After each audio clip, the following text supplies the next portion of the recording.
साथियों साथियों इस समय आप अपनी स्क्रीन पर छत्तीसगढ़ सरकार का एक काफी महत्वपूर्ण आदेश देख रहे हैं जो कि संचालक पेंशन एवं भविष्य निधि के लिए जारी हुआ है।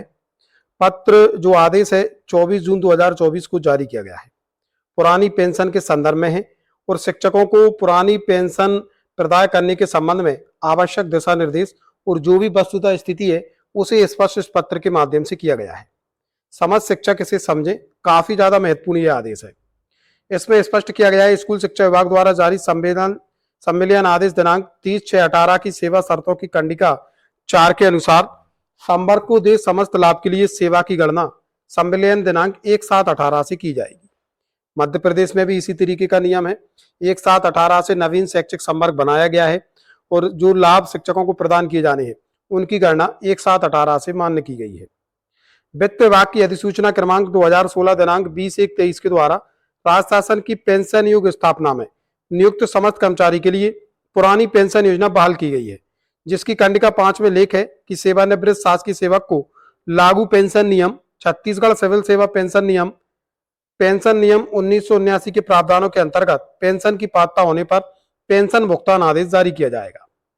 अब इसमें स्पष्ट किया गया है अस्थायी सेवा से विपरीत है कि राज्य शासन के अधीन पेंशन योग सेवा में कार्यभार ग्रहण करने की तिथि और उसकी सेवानिवृत्ति की तिथि के बीच की काल अवधि जो नियमों के अधीन पेंशन और उपादान के उद्देश्यों के लिए संगणना में ली जाती है, उसमें तत्समय प्रवृत्त किसी अन्य आदेश अथवा नियम के अधीन अर्थाधारी काल अवधि में शामिल है।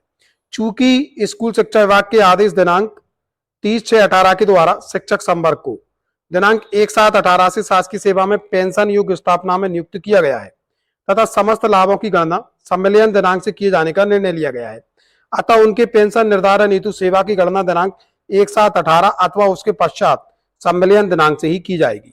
तो ये शिक्षकों के लिए बड़ा झटका हो सकता है कि पेंशन के लिए छत्तीसगढ़ में जो उनकी गणना की जा रही है वह 1/7/18 या उसके बाद जो नियुक्त होंगे उसी तिथि से की जा रही है।